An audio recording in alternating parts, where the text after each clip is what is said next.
प्रकाश संश्लेषण की क्रियाविधि को समझ रहे हैं। ठीक है, जैसा कि आपको मालूम है प्रकाश संश्लेषण की क्रियाविधि यानी प्रकाश संश्लेषण में देखिए कार्बोहाइड्रेट बनने की प्रक्रिया होती है, हाँ, और प्लस जो बाई प्रोडक्ट हमारा क्या निकलता है, ऑक्सीजन निकलता है। तो ये पूरी प्रक्रिया को हम दो स्टेप में मान सकते हैं, दो पदों में मान सकते हैं। एक होती है लाइट रिएक्शन और दूसरा होता है डार्क रिएक्शन, प्रकाशिक अभिक्रिया और अप्रकाशिक अभिक्रिया। तो आज हम लोग सबसे पहले समझेंगे लाइट रिएक्शन या प्रकाशिक अभिक्रिया। जैसा कि हमको पता है प्रकाशिक अभिक्रिया कहाँ पे होगी, हरित लवक में संपन्न होगी और नाम लेंगे प्रकाश यानी प्रकाश की उपस्थिति में। और कौन सी प्रकाश की उपस्थिति में, सनलाइट।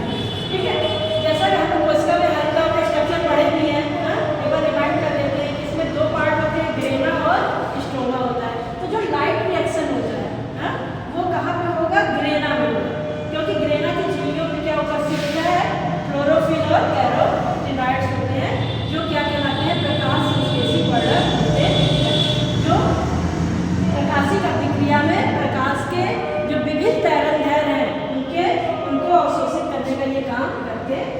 ठीक है, अब जो प्रकाशिक अभिक्रिया है ये इसको भी हम दो भागों में बांट सकते हैं क्योंकि दोनों इसके रिएक्शन साथ चलते हैं, लेकिन हम इसको दो में डिवाइड कर सकते हैं, फोटो एक्ट फर्स्ट और फोटो एक्ट सेकेंड। ठीक है, जो फोटो एक्ट फर्स्ट है इसमें विभिन्न प्रकाश के तरंगदैर्घ्य को अवशोषित करने वाले जो प्रकाश संश्लेषी वर्णक होते हैं उनको हम कहेंगे पिगमेंट सिस्टम फर्स्ट के द्वारा होते हैं। इसी तरह फोटो एक्ट सेकेंड में जो प्रकाश संश्लेषी वर्णक के द्वारा होता है उसको कहेंगे पीएस सेकेंड या पिगमेंट सिस्टम सेकेंड।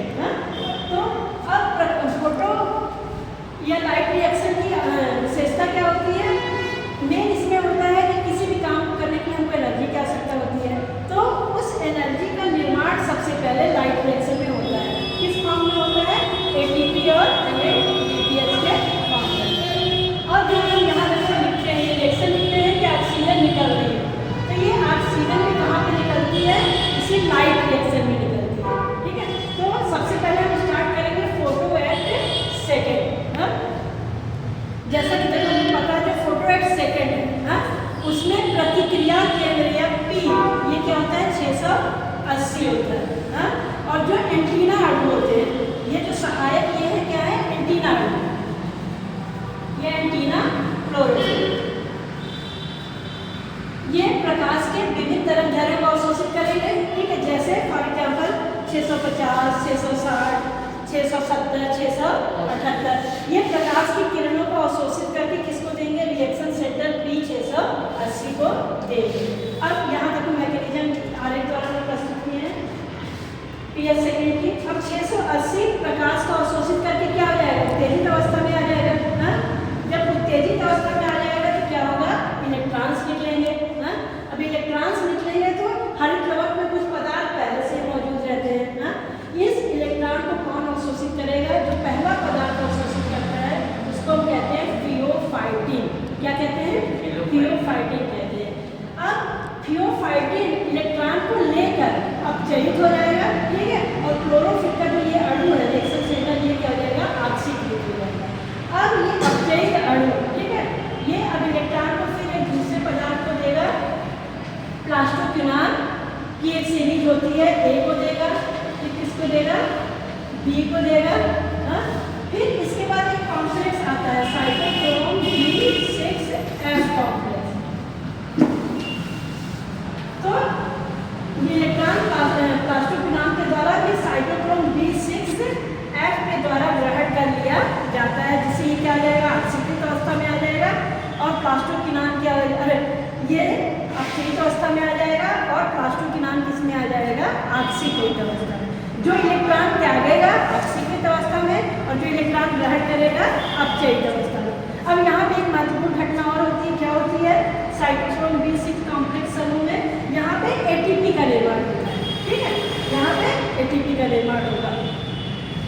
अब इनसे इलेक्ट्रॉन होता हुआ कहाँ पे आता है, पीसी यानी प्लास्टोसाइनिन।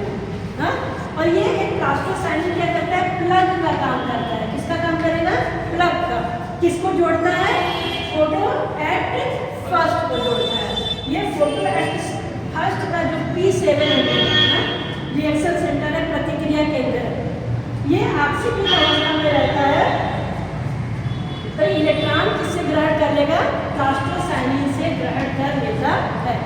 इस प्रकार हम लोग देखो यहाँ क्या देख रहे हैं कि जो इलेक्ट्रॉन है पुनः वापस P680 में नहीं आ रहा है, प्रतिक्रिया केंद्र के पास नहीं आ रहा है और यहाँ पे ATP का निर्माण हो रहा है। इस चीज को हम क्या कहते हैं? अचक्रीय ना, चक्र नहीं पूरा हो रहा है, अचक्रीय फोटोफॉस्फोरिलेशन कहते हैं। अब फोटो एक्ट सेकंड में एक और महत्वपूर्ण घटना होगी, बताएं क्या बताएं? Photolysis of water. हाँ, तो ये कैसे होगा? ये जब P हमारा 680 है, यह प्रतिक्रिया केंद्र है, जब ऑक्सीकृत अवस्था में रहेगा तो इससे जल से इलेक्ट्रॉन ग्रहण करता है। ठीक है, जल का वियोजन होगा, किसमें होगा? हाइड्रोक्सिल आयन और हाइड्रोजन आयन। अब ये हाइड्रोक्सिल आयन किसमें परिवर्तित हो जाएगा? दोलक में परिवर्तित हो जाएगा। और हाइड्रोजन आयन का फिर काम होता है NADPH के निर्माण में आगे फोटोएट फर्स्ट में। और अब ये हाइड्रोक्सिल मूलक फिर क्या बनाता है? जल का अणु बनाता है और ऑक्सीजन का अणु बनाता है। इससे देखो हमको यहाँ स्पष्ट हो रहा है कि फोटो एक्ट सेकेंड में ही फोटोलिसिस ऑफ वाटर यानी जल का प्रकाश अपघटन हो रहा है। ठीक है, प्रकाश की उपस्थिति में हो रहा है और यहाँ पे ATP और NADPH का निर्माण होता है। और ये अचक्रीय फोटोफॉस्फोरिलेशन है क्योंकि इलेक्ट्रॉन पुनः वापस लौट के नहीं जाते हैं। ठीक है, क्लियर है?